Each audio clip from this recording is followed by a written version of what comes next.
ਵਾਹਿਗੁਰੂ ਜੀ ਕਾ ਖਾਲਸਾ, ਵਾਹਿਗੁਰੂ ਜੀ ਕੀ ਫਤਿਹ। ਸਿੱਖ ਚੈਨਲ ਦੇ ਪਿਆਰੇ ਦਰਸ਼ਕੋ, ਸਿੱਖ ਚੈਨਲ ਵੱਲੋਂ ਆਪ ਜੀ ਦਾ ਬਹੁਤ-ਬਹੁਤ ਸਵਾਗਤ ਹੈ। ਸਰਦੂਲ ਸਿੰਘ ਮਾਲਵਾ ਵੱਲੋਂ ਆਪ ਜੀ ਨੂੰ ਜੀ ਆਇਆਂ।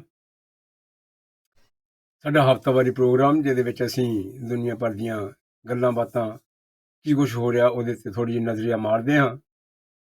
ਤੁਸੀਂ ਸਾਨੂੰ ਜਿੱਥੇ ਬੈਠੇ ਵੀ ਦੇਖ ਰਹੇ ਹੋ, ਇੰਟਰਨੈਟ ਰਾਹੀਂ, YouTube, Facebook ਜਾਂ ਟੈਲੀਵਿਜ਼ਨ 'ਤੇ, ਸਾਰੇ ਯੂਰਪੀਅਨ ਸਾਡੇ ਦੇਖਣ ਵਾਲੇ, ਉਹਨਾਂ ਦਾ ਸਾਰਿਆਂ ਦਾ ਸਵਾਗਤ ਹੈ।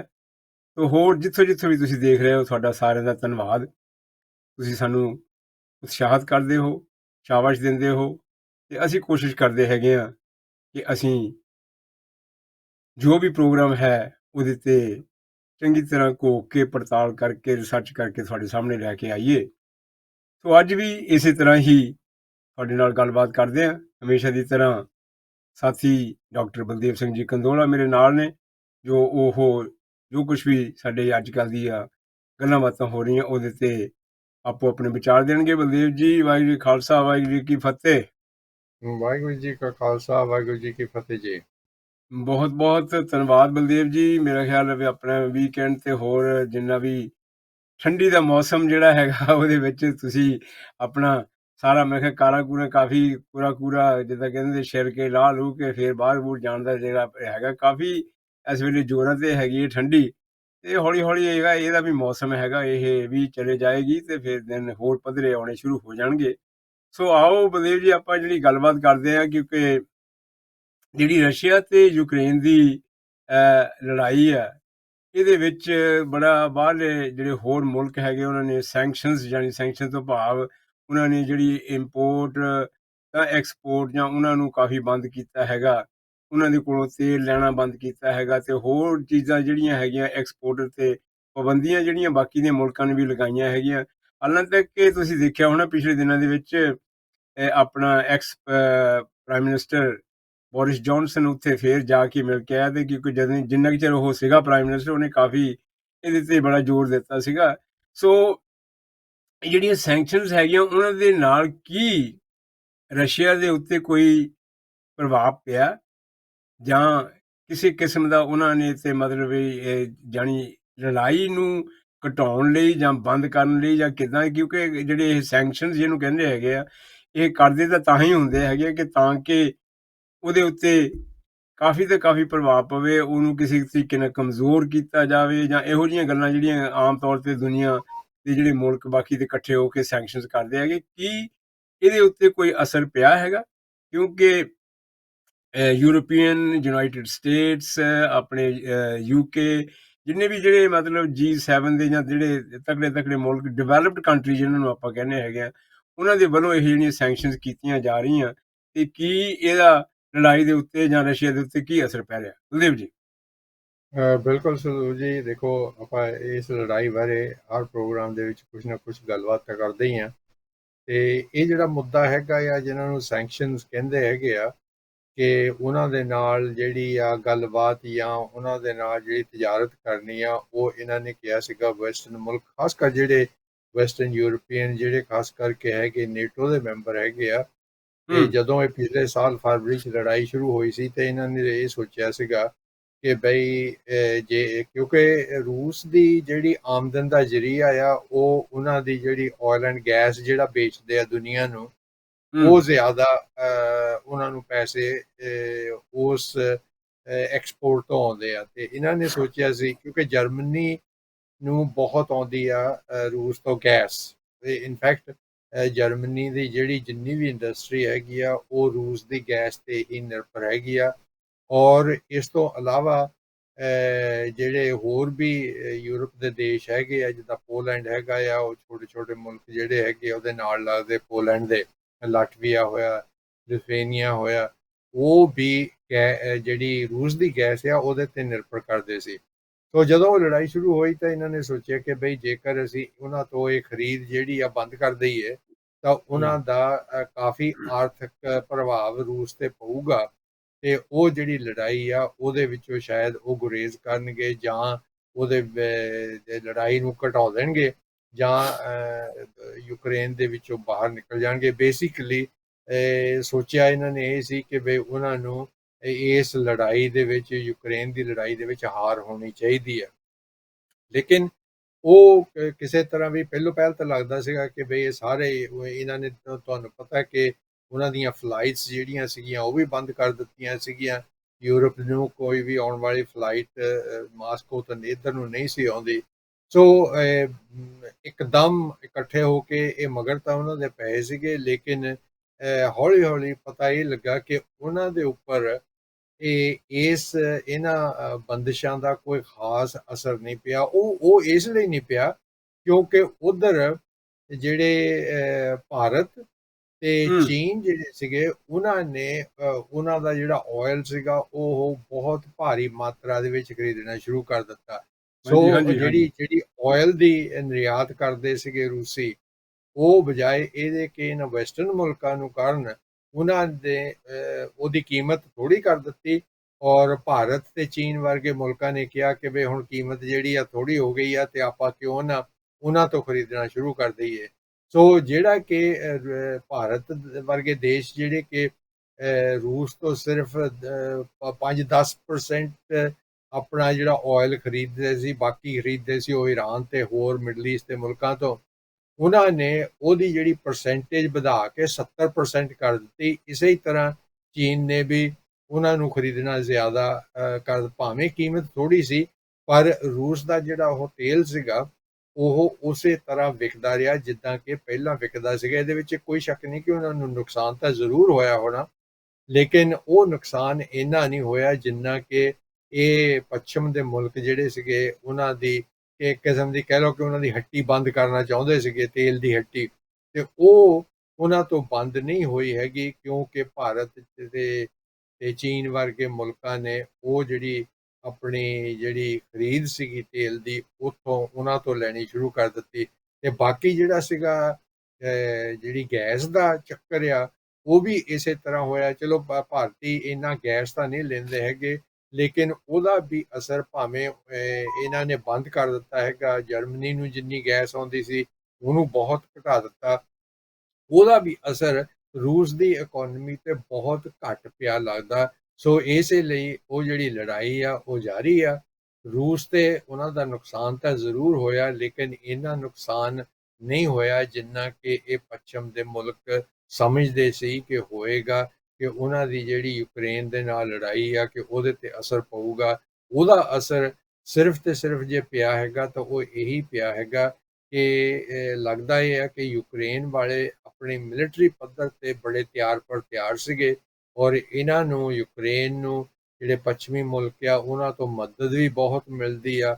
ਇਸ ਲਈ ਰੂਸੀ ਜਿਹੜੇ ਸੀਗੇ ਉਹ ਲੜਾਈ ਦੇ ਵਿੱਚ ਇੰਨਾ ਕਾਮਯਾਬ ਨਹੀਂ ਹੋ ਸਕੇ। ਹਾਂਜੀ। ਹੂੰ ਤੇ ਪਰ ਉਹਦੇ ਨਾਲ ਜਦੋਂ ਇਹ ਦੇਖਦੇ ਆ ਕਿ ਇੰਟਰਨੈਸ਼ਨਲ ਜਿਹੜੀ ਐਨਰਜੀ ਏਜੰਸੀ ਹੈਗੀ ਆ, ਉਹਨਾਂ ਨੇ ਹੂੰ ਜਿਹੜਾ ਦੇਖਿਆ ਹੈਗਾ ਕਿ ਜਿੱਦਾਂ ਤੁਸੀਂ ਕਿਹਾ ਹੈਗਾ, ਖਾਸ ਕਰਕੇ ਜਿਹੜੀ ਯੂਰਪ ਦੀਆਂ ਕੰਟਰੀਆਂ ਹੈਗੀਆਂ, ਮੇਨਲੀ ਜਰਮਨ, ਤੇ ਦੇ ਡਿਪੈਂਡੈਂਟ ਔਨ ਜਿਹੜੀ ਗੈਸ ਇੰਪੋਰਟ ਹੈਗੀ ਆ ਉਹਦੇ ਤੇ ਕਾਫੀ ਹੈਗਾ। ਤੇ ਪਰ ਉਹਦੇ ਦੇ ਨਾਲ ਕਿਹਾ ਸੀਗਾ ਵੀ ਜਿਹੜੀ ਸਾਊਦੀ ਅਰੇਬੀਆ ਹੈਗੀ ਆ ਤੇ ਵੈਨੇਜ਼ੁਏਲਾ ਹੈਗੀ ਆ, ਉਹਨਾਂ ਨੇ ਜਿਹੜੀ ਆਇਲ ਦੀ ਪ੍ਰੋਡਕਸ਼ਨ ਆ ਹੋਰ ਵਧਾ ਦਿੱਤੀ ਆ ਤਾਂ ਕਿ ਜਿੰਨਾ ਰਸ਼ੀਆ ਤੋਂ ਜਿਹੜਾ ਤੇਲ ਆਉਂਦਾ ਸੀਗਾ ਉਹਨੂੰ ਥੋੜ੍ਹਾ ਜਿਹਾ ਬੈਲੈਂਸ ਕਰਨ ਦੇ ਲਈ, ਤੇ ਔਰ ਜਿਹੜੀ ਬੈਰਲ ਦੀ ਪ੍ਰਾਈਸ ਸੀਗੀ ਉਹ ਵੀ ਇੰਨੀ ਵਧਾਈ ਨਹੀਂ ਹੈਗੀ, ਜਿਹਦੇ ਕਾਰਨ ਜਿਹੜਾ ਆਪਣੇ ਯੂਕੇ ਦੀ ਮਹਿੰਗਾਈ ਸੀ ਉਹਦੇ ਤੇ ਕਾਫੀ ਹੁਣ ਅਸਰ ਪੈ ਰਿਹਾ। ਉਹ ਕਹਿੰਦੇ ਵੀ ਮਹਿੰਗਾਈ ਜਿਹੜੀ ਆ ਕਾਫੀ ਜਲਦੀ ਥੱਲੇ ਆਉਣ ਦੀ ਸੰਭਾਵਨਾ ਹੈਗੀ ਆ।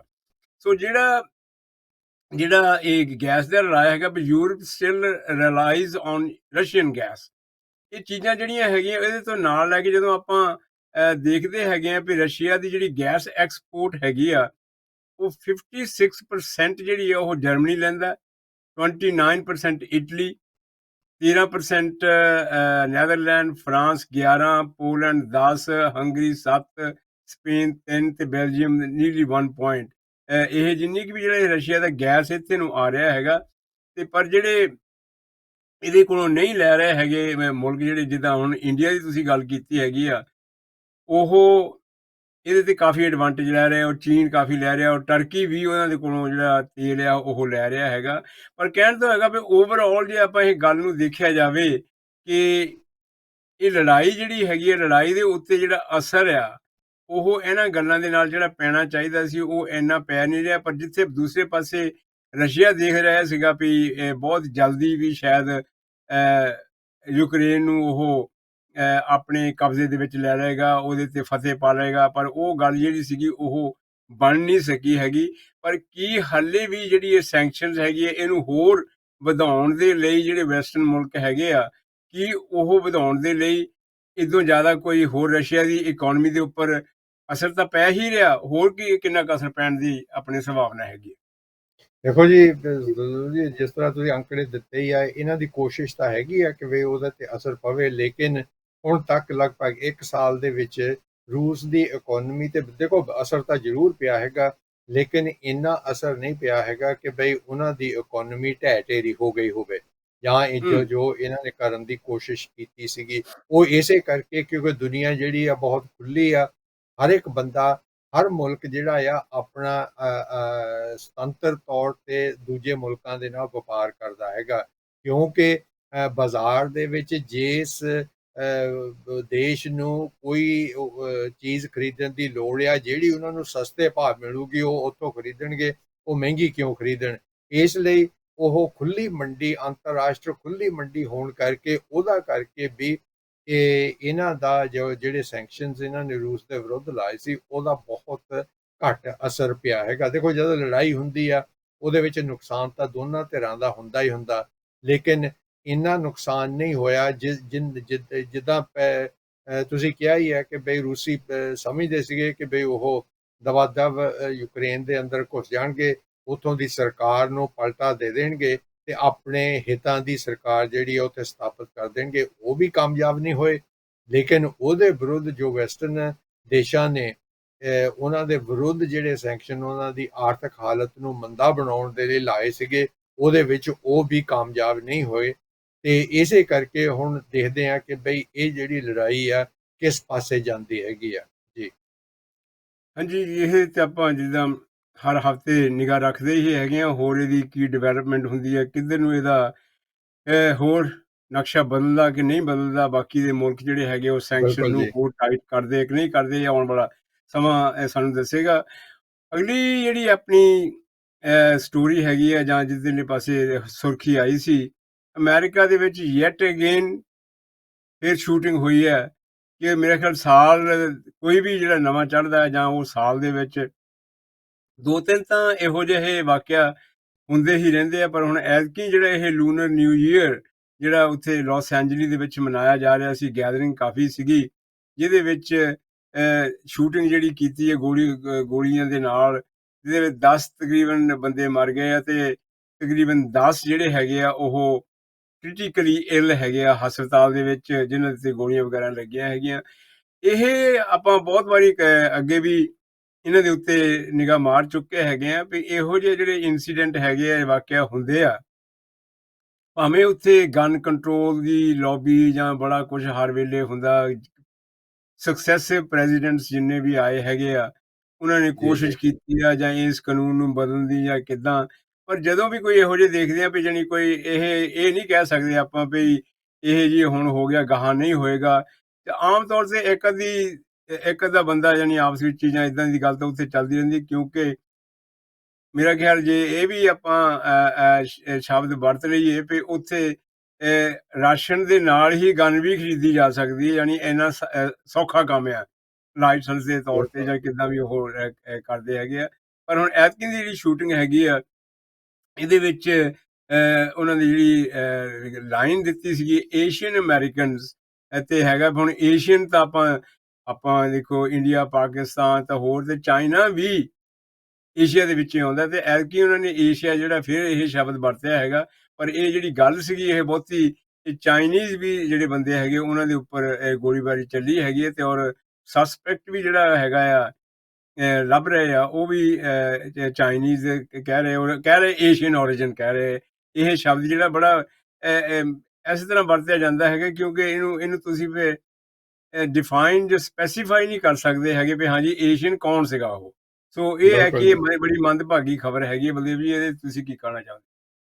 ਦੇਖੋ ਸਜ਼ੂਲ ਜੀ, ਜਦ ਇਹ ਖਬਰ ਬਾਹਰ ਆਈ ਵੀ ਆ ਕਿ ਦੇਖੋ ਅਮਰੀਕਾ ਦੇ ਵਿੱਚ ਇਸ ਤਰ੍ਹਾਂ ਦੇ ਜਿਹੜੇ ਘਟਨਾਵਾਂ ਆ ਉਹ ਬਹੁਤ ਹੁੰਦੀਆਂ ਕਰਕੇ ਤੇ ਇਹਨੂੰ ਇੱਕ ਨਾਰਮਲ ਜਿਹੀ ਚੀਜ਼ ਦੇ ਤੌਰ ਤੇ ਮੰਨਿਆ ਜਾਂਦਾ ਹੈਗਾ ਕਿ ਵੀ ਉੱਥੇ ਦਾ ਜਿਹੜਾ ਗਨ ਕਲਚਰ ਹੈਗਾ, ਉੱਥੇ ਬੰਦੂਕਾਂ ਰੱਖਣ ਦਾ ਜਿਹੜਾ ਰਿਵਾਜ ਹੈਗਾ, ਉਹਦੇ ਨਾਲ ਹਰ ਆਏ ਦਿਨ ਉੱਥੇ ਕੋਈ ਨਾ ਕੋਈ ਸ਼ੂਟਿੰਗ ਹੁੰਦੀ ਰਹਿੰਦੀ ਆ।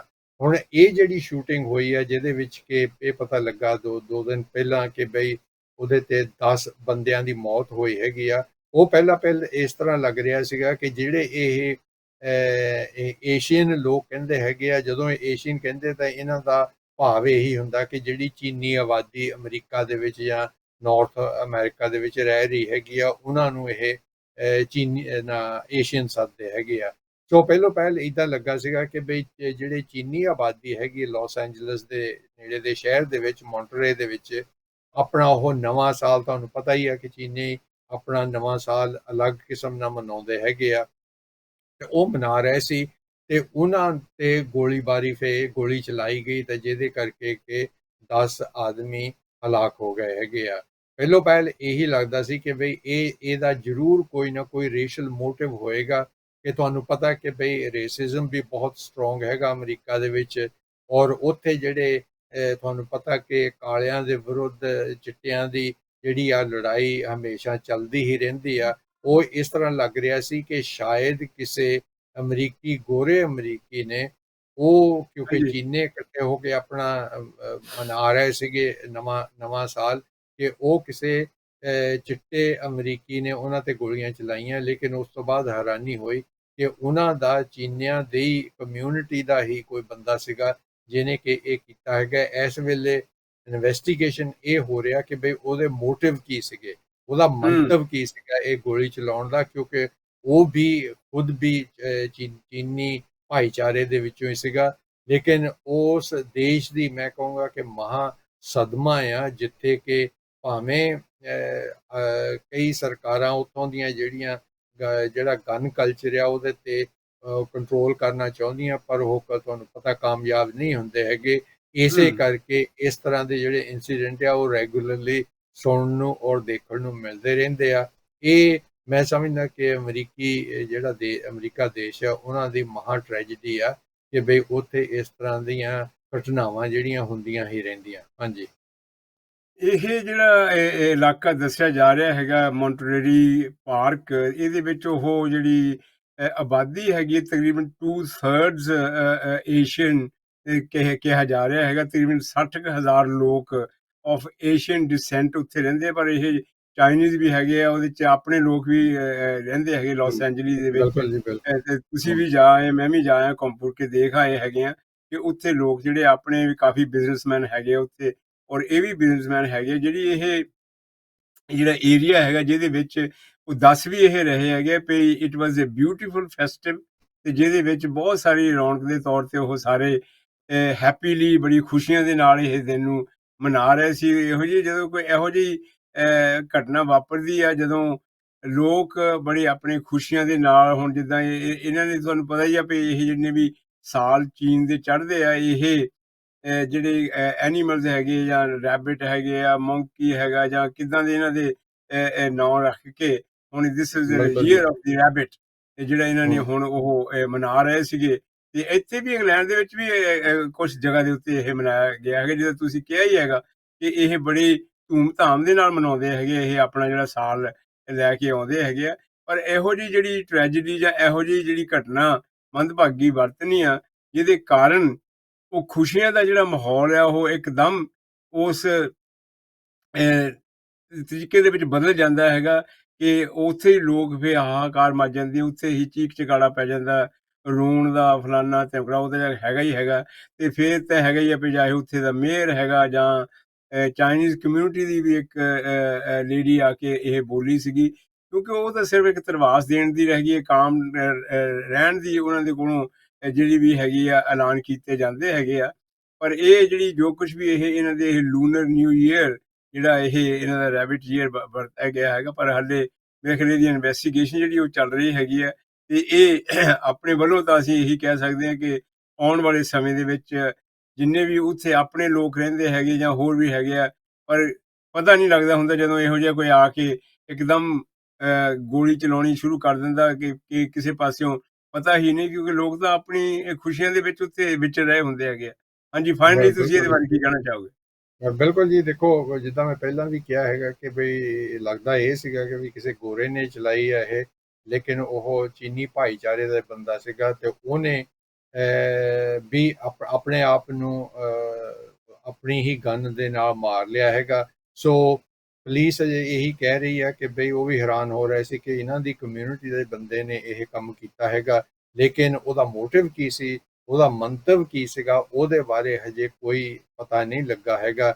ਸ਼ਾਇਦ ਉਹਦਾ ਕੋਈ ਆਪਣਾ ਪਰਸਨਲ ਗਰਜ ਹੋਵੇ ਉਸ ਕਮਿਊਨਿਟੀ ਦੇ ਨਾਲ, ਜਾਂ ਕੋਈ ਹੋਰ ਵੀ ਗੱਲਬਾਤ ਹੋ ਸਕਦੀ ਆ, ਲੇਕਿਨ ਉਹਨੇ ਆਪਣੇ ਆਪ ਨੂੰ ਖੁਦ ਵੀ ਮਾਰ ਲਿਆ ਹੈਗਾ।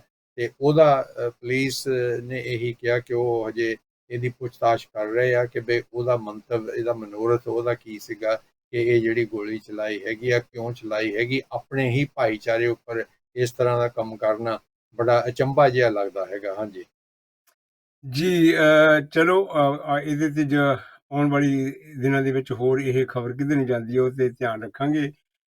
ਅਗਲਾ ਆਪਣਾ ਵਿਸ਼ਾ ਜਿਹੜਾ ਹੈਗਾ, ਜਦੋਂ ਬੋਰਿਸ ਜੌਨਸਨ ਪ੍ਰਾਈਮ ਮਿਨਿਸਟਰ ਤੋਂ ਅਸਤੀਫਾ ਦੇ ਕੇ ਹਟਿਆ, ਅਸਤੀਫਾ ਦੇਣ ਤੋਂ ਪਹਿਲਾਂ, ਕਿਉਂਕਿ ਜਿਹੜਾ ਚਾਂਸਲਰ ਸੀਗਾ ਆਪਣਾ, ਜਿਹੜਾ ਹੁਣ ਪ੍ਰਾਈਮ ਮਿਨਿਸਟਰ ਹੈਗਾ, ਉਹਨੇ ਤੇ ਰਿਜ਼ਾਈਨ ਕਰ ਹੀ ਦਿੱਤਾ ਸੀ, ਪਰ ਇੱਕ ਥੋੜ੍ਹੀ ਜਿਹੀ ਟੈਂਪਰੇਰੀ ਤੌਰ ਤੇ ਇਹ ਨਦੀਮ ਜ਼ਹਾਵੀ ਨੂੰ ਚਾਂਸਲਰ ਵੀ ਬਣਾਇਆ ਸੀ, ਜਿਹੜਾ ਅੱਜ ਕੱਲ੍ਹ ਇਸ ਟੋਰੀ ਪਾਰਟੀ ਦਾ ਚੇਅਰਮੈਨ ਹੈ। ਉਹਦੇ ਕੋਈ ਟੈਕਸ ਦਾ ਰੌਲੇ ਦੇ ਵਿੱਚ ਕਾਫੀ ਖਬਰਾਂ ਤੇ ਔਰ ਕਾਫੀ ਪਿਛਲੇ ਦਿਨਾਂ ਦੇ ਵਿੱਚ ਇਹ ਗੱਲ ਉੱਭਰ ਕੇ ਸਾਹਮਣੇ ਆਈ ਹੈਗੀ ਆ। ਤੇ ਉਹਨੇ ਇਹ ਵੀ ਕਹਿ ਦਿੱਤਾ ਹੈਗਾ ਵੀ ਜੋ ਵੀ ਟੈਕਸ ਸੈਟਲਮੈਂਟ ਹੈਗੇ, ਹੀ ਇਜ਼ ਮਿਲੀਅਨੇਅਰ ਜਾਂ ਕਿੱਦਾਂ। ਇਹ ਜਿਹੜੀ ਟੈਕਸ ਅਵੋਇਡੈਂਸ, ਜਾਂ ਹੁਣ ਕਹਿ ਦਿੱਤਾ ਹੈਗਾ ਵੀ ਜੀ it was error of judgement, ਜਾਂ ਕੇਅਰਲੈਸ ਐਰਰ, ਸੌਰੀ, ਉਹਨਾਂ ਨੇ ਇਹ ਮਤਲਬ ਕਿਹਾ ਹੈਗਾ। ਤੇ ਔਰ ਲੇਬਰ ਨੇ ਤਾਂ ਤੁਹਾਨੂੰ ਪਤਾ ਹੀ ਹੈ ਵੀ ਇਹਦੇ ਤੇ ਕਾਫੀ ਜ਼ੋਰ ਦੇ ਕੇ ਕਿਹਾ ਹੈਗਾ ਵੀ he should be removed and all set. ਉਹਦਾ ਆਪੋਜੀਸ਼ਨ ਦੇ ਵਿੱਚੋਂ ਇਹੋ ਜਿਹੀਆਂ ਗੱਲਾਂ ਆਉਂਦੀਆਂ ਹੁੰਦੀਆਂ, ਪਰ ਇਹ ਕਿਉਂ ਇਹੋ ਜਿਹੀ ਬਲਦੇਵ ਜੀ ਗੱਲ ਹੁੰਦੀ ਹੈਗੀ। ਹੁਣ HMRC ਜਿਹੜੀ ਹੈਗੀ ਆ, ਉਹਨੂੰ ਉਹ ਕਹਿੰਦੇ ਜੀ ਮੈਂ ਕਲੀਅਰ ਕਰ ਦੇਣਾ ਹੈਗਾ, ਸਾਰਾ ਕੁਝ ਹੋ ਜਾਣਾ ਟੈਕਸ ਦਾ। ਇਹ ਲੋਕ ਕਿਉਂ ਇਹੋ ਜਿਹੀਆਂ ਗੱਲਾਂ ਕਰਦੇ ਹੈਗੇ? ਕਿੱਦਾਂ ਇਹ ਐਰਰ ਹੋ ਸਕਦਾ ਹੈਗਾ when you are in a prominent position, in fact you are chairman of the party. ਇਹ ਚੀਜ਼ਾਂ ਹੈਗੀਆਂ, ਫਿਰ ਉਹਦੇ ਜਿੱਦਾਂ ਕਹਿੰਦੇ ਹੁੰਦੇ ਆ, ਮਦਦ ਦੇ ਲਈ ਬੜੇ ਕਮੈਂਟ ਤਾਂ ਆਉਂਦੇ ਹੁੰਦੇ ਹੈਗੇ ਆ ਵੀ ਹਾਂਜੀ ਨਹੀਂ ਜੀ ਕੋਈ ਨਹੀਂ, error this and the other. ਕਿਉਂ ਇਹੋ ਜਿਹੀਆਂ ਗੱਲਾਂ ਹੁੰਦੀਆਂ? ਬਿਲਕੁਲ ਜੀ, ਔਰ ਇਹਦੇ ਵਿੱਚ ਸਭ ਤੋਂ ਵੱਡੀ ਹੈਰਾਨੀ ਦੀ ਗੱਲ ਸਦੂਲ ਜੀ ਇਹ ਹੈਗੀ ਆ ਕਿ ਇਹ ਜਿਹੜੀ ਉਹ ਗਲਤੀ ਕਹਿ ਰਿਹਾ ਹੈਗਾ ਕਿ ਉਸ ਵੇਲੇ ਉਹ ਖੁਦ ਚਾਂਸਲਰ ਸੀਗਾ, ਮਤਲਬ ਕਿ ਸਾਰੇ ਦੇਸ਼ ਦੀ ਜਿਹੜੀ ਆਰਥਿਕ ਵਿਵਸਥਾ ਹੈਗੀ ਆ ਉਹਦੇ ਹੱਥ ਵੱਸ ਸੀਗੀ। ਔਰ ਦੂਸਰੇ ਪਾਸੇ ਜਦੋਂ ਆਪਣੇ ਟੈਕਸ ਰਿਟਰਨ ਦੇ ਫਾਰਮ ਭੇਜਦਾ ਹੈਗਾ ਤੇ ਉਹਦੇ ਵਿੱਚ ਇੱਕ ਚਾਂਸਲਰ ਜਿਹੜਾ ਆ ਉਹ ਗਲਤੀ ਕਿਸ ਤਰ੍ਹਾਂ ਕਰ ਸਕਦਾ, ਇਹ ਸਭ ਤੋਂ ਵੱਡੀ ਹੈਰਾਨੀ ਵਾਲੀ ਗੱਲ ਆ। ਇਹਦੇ ਵਿੱਚ ਇਹ ਬਿਲਕੁਲ ਵਾਜਬ ਹੈਗਾ ਕਿ ਲੇਬਰ ਪਾਰਟੀ ਨੇ ਉਹਦੇ ਤੇ ਕਿੰਤੂ ਪਰੰਤੂ ਕੀਤਾ। ਔਰ ਲੇਬਰ ਪਾਰਟੀ ਇਹ ਕਹਿ ਰਹੀ ਆ ਰਿਸ਼ੀ ਸੁਨਕ ਨੂੰ, ਆਪਣੇ ਪ੍ਰਧਾਨ ਮੰਤਰੀ ਨੂੰ, ਕਿ ਇਹ ਕਿਸ ਤਰ੍ਹਾਂ ਹੋ ਸਕਦਾ ਕਿ ਬਈ ਉਹ ਚਾਂਸਲਰ ਹੁੰਦੇ ਹੋਏ ਜਿਹੜੀ ਉਹ ਤਾਂ ਇਹ ਕਹਿ ਰਿਹਾ ਕਿ ਬਈ ਇਹਨੇ ਆਪਣਾ ਜਿਹੜਾ ਇਨਕਮ ਟੈਕਸ ਆ ਉਹਦਾ ਕਪੜਾ ਕਰਨ ਦੀ ਕੋਸ਼ਿਸ਼ ਕੀਤੀ ਆ, ਲੇਕਿਨ ਉਹ ਇਹ ਕਹਿ ਰਿਹਾ ਕਿ ਉਹਦੇ ਕੋਲੋਂ ਗਲਤੀ ਹੋਈ ਸੀਗੀ। ਲੇਕਿਨ ਉਹ ਗਲਤੀ ਕਿਸ ਤਰ੍ਹਾਂ ਹੋਈ ਆ, ਕਿਉਂ ਹੋਈ ਆ, ਉਹ ਖੁਦ ਚਾਂਸਲਰ ਸੀਗਾ, ਉਹਨੂੰ ਖੁਦ ਨੂੰ ਪਤਾ ਸੀਗਾ ਕਿ ਕੀ ਕੰਮ ਕਰਨਾ ਹੈਗਾ। ਔਰ ਫਿਰ ਉਹ ਕਹਿ ਰਿਹਾ ਹੈਗਾ ਕਿ ਜਿਹੜੀ HMRC ਆ ਉਹਨਾਂ ਨੇ ਖੁਦ ਕਿਹਾ ਹੈਗਾ ਕਿ ਬਈ ਇਹ ਇੱਕ ਡਿਲਿਬਰੇਟ ਅਟੈਂਪਟ ਨਹੀਂ ਸੀਗਾ ਆਪਣਾ ਟੈਕਸ ਨਾ ਦੇਣ ਲਈ, ਇਹ ਇੱਕ ਗਲਤੀ ਸੀਗੀ। ਲੇਕਿਨ ਹੁਣ ਲੇਬਰ ਪਾਰਟੀ ਵਾਲੇ, ਤੁਹਾਨੂੰ ਪਤਾ ਹੀ ਆ, ਉਹ ਇਹ ਕਹਿ ਰਹੇ ਆ ਕਿ ਜੋ ਵੀ ਪੇਪਰ ਵਰਕ ਇਹਨੇ HMRC ਨੂੰ ਦਿੱਤਾ ਸੀਗਾ, ਜਿਹੜਾ ਆਪਾਂ ਹਰ ਇੱਕ ਇੱਥੇ ਦਾ ਸ਼ਹਿਰੀ ਆ ਉਹ ਆਪਣੇ ਟੈਕਸ ਰਿਟਰਨ ਦੇ ਫਾਰਮ ਭੇਜਦਾ ਹੈਗਾ HMRC ਨੂੰ, ਫਿਰ ਤੁਹਾਨੂੰ ਪਤਾ ਹੀ ਆ ਕਿ HMRC ਦਾ ਜਵਾਬ ਤੁਹਾਨੂੰ ਆਉਂਦਾ ਕਿ ਬਈ ਤੁਹਾਡੇ ਜਿਹੜਾ ਟੈਕਸ ਆ ਉਹਦਾ ਕੋਡ ਇਹ ਆ ਤੇ ਉਹ ਆ, ਜਾਂ ਉਹ ਤੁਹਾਨੂੰ ਕੋਈ ਖਤ ਲਿਖਦੇ ਆ ਕਿ ਤੁਹਾਡੇ ਵੱਲੋਂ ਇੰਨਾ ਟੈਕਸ ਆਉਣਾ ਬਾਕੀ ਹੈਗਾ। ਉਹ ਹੁਣ ਟੋਰੀ ਪਾਰਟੀ ਦੇ ਜਿਹੜੇ MP ਆ ਉਹ ਵੀ ਕਹਿ ਰਹੇ ਆ, ਔਰ ਲੇਬਰ ਪਾਰਟੀ ਦੇ MP ਵੀ ਕਹਿ ਰਹੇ ਆ, ਔਰ ਇੱਥੋਂ ਤੱਕ ਕਿ ਲੇਬਰ ਪਾਰਟੀ ਵਾਲੇ ਇਹ ਕਹਿ ਰਹੇ ਆ ਜੇ ਰਿਸ਼ੀ ਸੁਨਕ ਨੂੰ ਕਿ ਬਈ ਤੈਨੂੰ ਇਹਨੂੰ ਸੈਕ ਦੇ ਦੇਣੀ ਚਾਹੀਦੀ ਆ, ਕਿਉਂਕਿ ਹੁਣ ਉਹ ਜਿਹੜੀ ਟੋਰੀ ਪਾਰਟੀ ਆ ਉਹਦਾ ਚੇਅਰਮੈਨ ਹੈਗਾ। ਸੋ ਉਹ ਦੇਖੀਏ ਕਿ ਬਈ ਇਹ ਆਪਣੇ ਜਿਹੜੇ ਪੇਪਰ ਵਰਕ ਹੈਗਾ ਆ HMRC ਦੇ ਨਾਲ ਜੋ ਇਹਦੀ ਕਮਿਊਨੀਕੇਸ਼ਨ ਹੋਈ ਆ, ਉਹ ਸਾਰੇ ਦੇ ਸਾਰੇ, ਕਿਉਂਕਿ ਪਬਲਿਕ ਫਿਗਰ ਹੈਗੇ ਆ, ਇਸ ਲਈ ਪਬਲਿਕ ਫਿਗਰਸ ਨੂੰ ਆਪਣਾ ਸਭ ਕੁਝ ਰਿਵੀਲ ਕਰਨਾ ਪਊਗਾ ਕਿ ਬਈ ਉਹਨਾਂ ਦਾ ਜਿਹੜਾ ਵਰਤਾਵਾ ਹੈਗਾ HMRC ਦੇ ਨਾਲ ਉਹ ਕਿਹੋ ਜਿਹਾ ਹੈਗਾ। ਤੇ ਉਹ ਇਹ ਜਿਹੜੀ ਡਿਮਾਂਡ ਆ ਹੁਣ ਕਿਸੇ ਹੱਦ ਤੱਕ ਸਹੀ ਵੀ ਆ ਕਿ ਸਾਰਾ ਜਿਹੜਾ ਪੇਪਰ ਵਰਕ ਆ ਉਹ ਦਿਖਾਵੇ ਕਿ ਲਗਭਗ ਕਈ ਅਖਬਾਰਾਂ ਵਾਲੇ ਤਾਂ ਇਹ ਵੀ ਕਹਿ ਰਹੇ ਆ ਕਿ ਬਈ ਇਹਨੂੰ ਜੁਰਮਾਨਾ ਵੀ HMRC ਨੇ ਕੀਤਾ ਸੀਗਾ। ਉਹ ਟੋਟਲ ਜਿਹੜਾ ਹੈਗਾ ਆ ਉਹ 5 ਮਿਲੀਅਨ ਪਾਉਂਡ ਦੇ ਨੇੜੇ ਤੇੜੇ ਬਣਦਾ ਹੈਗਾ। ਅੱਛਾ, ਉਹਦੇ ਵਿੱਚ ਟੈਕਸ ਕਿੰਨਾ ਸੀ ਤੇ ਜੁਰਮਾਨਾ ਕਿੰਨਾ ਸੀਗਾ, ਤੇ ਉਹਦੇ ਬਾਰੇ ਉਹ ਸਾਰੇ ਕਹਿ ਰਹੇ ਕਿ ਬਈ ਇਹ ਜਿਹੜਾ ਪੇਪਰ ਵਰਕ ਹੈ ਇਹ ਬਾਹਰ ਆਉਣਾ ਚਾਹੀਦਾ। ਤੇ ਦੇਖੋ ਕਿ ਇਹ ਉਹ ਜਿਹੜਾ ਪੇਪਰ ਵਰਕ ਆ ਆਮ ਜਨਤਾ ਦੇ ਸਾਹਮਣੇ ਲਿਆਉਂਦਾ ਆ ਜਾਂ ਨਹੀਂ ਲਿਆਉਂਦਾ ਜੀ। ਪਰ ਇਹ ਜਿਹੜੀ ਉਹਨਾਂ ਨੇ ਕਿਹਾ ਵੀ ਇਹ ਬਸ ਲਾਈਕ ਐਰਰ ਹੋ ਗਿਆ ਮੇਰੇ ਕੋਲੋਂ ਆਹ ਹੋ ਗਿਆ, ਆਹ ਚੀਜ਼ ਹੈਗੀ ਹੈ ਵੀ ਆਈ ਡਿਡਨਟ ਨੋ, ਜਾਂ ਇਹੋ ਜਿਹੀਆਂ ਮਤਲਬ ਜਿੰਨੇ ਵੀ ਬਹਾਨੇ ਲਗਾਏ ਜਾਂਦੇ ਹੈਗੇ ਆ। ਤੇ ਇਹ ਸਾਰਾ ਕੁਛ ਹੀ ਹੋਣ ਦੇ ਨਾਲ ਉਹ ਕਹਿੰਦੇ ਵੀ ਉਹਨਾਂ ਨੇ ਹੁਣ ਇਹ ਕਲੀਅਰ ਕਰ ਦਿੱਤਾ ਹੈਗਾ ਵੀ ਮੈਂ ਇਹ ਪੈਸੇ ਦੇ ਦਿੱਤੇ, ਜਿੱਦਾਂ ਤੁਸੀਂ ਕਿਹਾ ਹੀ ਹੈਗਾ ਨੀਅਰਲੀ 5 ਮਿਲੀਅਨ ਪਾਉਂਡਸ ਦਾ ਜਿਹੜਾ ਵੀ ਇਹ ਟੈਕਸ ਦੇਣਾ ਸੀਗਾ, ਉਹਨੇ 30% ਸੀਗੀ ਜਿਹੜੀ ਉਹਦੇ 'ਤੇ ਮੇਰੇ ਖਿਆਲ ਉਹਨਾਂ ਨੇ ਪੈਨਲਟੀ ਲਗਾਈ ਹੈਗੀ ਆ। ਇਹ ਸਾਰਾ ਕੁਝ ਹੋਣ ਦੇ ਬਾਵਜੂਦ ਜਦੋਂ ਤੁਸੀਂ ਇਹੋ ਜਿਹੇ ਫਿਗਰ ਦੀ ਗੱਲ ਕਰਦੇ ਆ, ਉਸ ਵੇਲੇ ਚਾਂਸਲਰ ਸੀਗਾ ਜਦੋਂ ਇਹ ਗੱਲ ਸਾਰੀ ਸਾਹਮਣੇ ਆਈ ਆ, ਤੇ ਇਹ ਹੁਣ ਜਾਣੀ ਉੱਭਰ ਕੇ ਸਾਰਾ ਕੁਝ ਪਿਛਲੇ ਦਿਨਾਂ ਤੋਂ ਕਾਫੀ ਇਹ ਨਿਊਜ਼ ਦੇ ਵਿੱਚ ਜਿੱਦਾਂ ਖਬਰਾਂ ਚੱਲ ਰਹੀਆਂ ਹੈਗੀਆਂ, ਉਹ ਚੀਜ਼ਾਂ ਹੋਣ ਤੇ ਪਰ ਜੇ ਤੁਸੀਂ ਆਮ ਜਿੱਦਾਂ ਤੁਸੀਂ ਆਪਣੀ ਗੱਲ ਕੀਤੀ ਹੈ ਜਾਂ ਹੋਰ ਮੇਰੀ ਹੋ ਜਾਂ ਕਿਸੇ ਵੀ ਹੋਵੇ, ਚਿੱਠੀਆਂ ਤੁਹਾਨੂੰ ਆਉਂਦੀਆਂ ਹੈਗੀਆਂ, ਤੁਸੀਂ ਉਹਨੂੰ ਕਲੀਅਰ ਨਹੀਂ ਕਰਦੇ ਹੈਗੇ, ਤੁਹਾਡੇ ਤੇ ਉਹ ਕਾਫੀ ਦੇ ਕਾਫੀ ਹੋ ਸਕਦਾ ਹੁੰਦਾ। ਜਦੋਂ ਇਹੋ ਜਿਹਾ ਪਰਸਨ, ਇਹੋ ਜਿਹਾ ਬੰਦਾ ਜਿਹੜਾ ਬਹੁਤ ਤਕੜੀ ਪੋਜੀਸ਼ਨ ਦੇ ਵਿੱਚ ਹੋਵੇ ਇਹੋ ਜਿਹਾ ਕਰਦਾ ਹੈਗਾ, ਫਿਰ ਆਮ ਲੋਕਾਂ ਦਾ ਮਤਲਬ ਕਿੱਧਰ ਨੂੰ ਰੁਝਾਅ ਹੋ ਸਕਦਾ। ਉਹ ਕਹਿਣਗੇ ਦੇਖੋ ਜੀ ਜਦ ਉਹ ਵੀ ਕਰਦੇ ਹੈਗੇ ਆ, ਉਹ ਕਰਦੇ ਹੈਗੇ ਆ। ਸੋ ਉਹ ਚੀਜ਼ਾਂ ਜਿਹੜੀਆਂ ਹੈਗੀਆਂ ਵੀ ਦੈਨ ਜਦੋਂ ਆਮ ਤੌਰ ਤੇ ਲੋਕਾਂ ਦੇ ਵੇਲੇ ਇਹ ਹੁੰਦਾ ਜੀ ਸਾਡੇ ਲਈ ਕੋਈ ਹੋਰ ਰੂਲ ਆ ਤੇ ਅਮੀਰਾਂ ਲਈ ਕੋਈ ਹੋਰ ਰੂਲ ਆ, ਤੇ ਜਿਹੜੇ ਬੰਦੇ ਪੋਜੀਸ਼ਨ ਦੇ ਵਿੱਚ ਹੈਗੇ ਉਹਨਾਂ ਲਈ ਕੋਈ ਹੋਰ ਰੂਲ ਆ। ਸੋ ਇਹੋ ਜਿਹੇ ਰੂਲ ਤਾਂ ਵੈਸੇ ਹੈਗਾ ਸਾਰਿਆਂ ਲਈ ਇੱਕੋ ਜਿਹਾ ਹੀ, ਰੂਲ ਤਾਂ ਸਾਰਿਆਂ ਲਈ ਇੱਕੋ ਜਿਹਾ ਹੈਗਾ। ਪਰ ਕਈ ਵਾਰੀ ਇੱਦਾਂ ਹੁੰਦਾ ਵੀ ਜਿਹੜੇ ਵੀ ਇਹ ਲੋਕ ਜਾਂ ਉਹਨਾਂ ਦੇ ਜਿੰਨਾ ਕਵਰ ਅਪ ਹੋ ਜਾਂਦੀ ਗੱਲ, ਉਹਦੇ ਤੋਂ ਫਿਰ ਉਹ ਤੁਰਨਾ ਸ਼ੁਰੂ ਹੋ ਜਾਂਦਾ ਹੈਗਾ। ਸੋ ਇਹ ਜਿਹੀਆਂ ਗੱਲਾਂ ਹੈਗੀਆਂ ਵੀ ਇਹ ਆਉਂਦੀਆਂ ਤਾਂ ਰਹਿੰਦੀਆਂ ਮੇਰੇ ਖਿਆਲ ਹਰੇਕ ਇਕੱਲੇ ਇੱਕ ਤੇ ਇਹਦੇ ਤੇ ਨਹੀਂ ਹੈਗੀ, ਹੋਰਨਾਂ ਦੇ ਵੀ ਬਹੁਤਿਆਂ ਦੇ ਆ ਜਾਂਦੀਆਂ ਹੈਗੀਆਂ। ਆਖਿਰ ਦੇ ਵਿੱਚ ਕੀ ਕਹੋਗੇ? ਬਿਲਕੁਲ ਸਿੱਧੂ ਜੀ, ਦੇਖੋ ਤੁਸੀਂ ਹੋਏ ਮੈਂ ਹੋਏ ਜਿਹੜੇ ਆਮ ਆਪਾਂ ਕੰਮ ਕਰਦੇ ਹੈਗੇ ਆ, ਆਪਾਂ ਨੂੰ ਕੋਈ ਵੀ ਮੌਕੇ ਇਦਾਂ ਦੇ ਨਹੀਂ ਮਿਲਦੇ ਕਿ ਆਪਾਂ ਜਿਹੜਾ ਇਨਕਮ ਟੈਕਸ ਆ ਉਹਨੂੰ ਛੁਪਾ ਸਕੀਏ। ਲੇਕਿਨ ਜਿਹੜੇ ਵੱਡੇ ਵੱਡੇ ਕਾਰੋਬਾਰ ਚਲਾਉਂਦੇ ਹੈਗੇ ਆ, ਕਾਰੋਬਾਰ ਕਰਦੇ ਹੈਗੇ ਆ, ਉਹਨਾਂ ਨੂੰ ਜਿਹੜੀ HMRC ਨੂੰ ਤੁਹਾਨੂੰ ਵੀ ਪਤਾ ਕਿ ਜਿਹੜੇ ਉਹ ਆਪਣੇ ਫਾਰਮ ਭਰਦੇ ਆ ਉਹ ਉਹਨਾਂ ਦੀ ਇਮਾਨਦਾਰੀ ਤੇ ਬਹੁਤ ਨਿਰਭਰ ਕਰਦਾ ਹੈਗਾ ਕਿ ਉਹਨਾਂ ਨੂੰ ਆਮਦਨ ਕਿੰਨੀ ਹੋਈ ਆ, ਉਹਨਾਂ ਨੂੰ ਖਰਚਾ ਕਿੰਨਾ ਕਰਨਾ ਪਿਆ ਆਪਣਾ ਜਿਹੜਾ ਬਿਜ਼ਨਸ ਆ ਉਹਨੂੰ ਚਲਾਉਣ ਦੇ ਲਈ। ਉਹਦੇ ਵਿੱਚ ਜਿਹੜੇ ਘਪਲੇ ਹੁੰਦੇ ਆ, ਉਹ ਜਿਹੜੇ ਚਾਂਸਸ ਹੈਗੇ ਆ, ਉਹ ਜਿਹੜੇ ਬਿਜ਼ਨਸ ਰਨ ਕਰਦੇ ਉਹਨਾਂ ਦੇ ਲਈ ਜ਼ਿਆਦਾ ਹੈਗੇ ਆ। ਇਸ ਲਈ ਉਹਨਾਂ ਤੇ ਕਿੰਤੂ ਪਰੰਤੂ ਵੀ ਕੀਤਾ ਜਾਂਦਾ ਹੈਗਾ।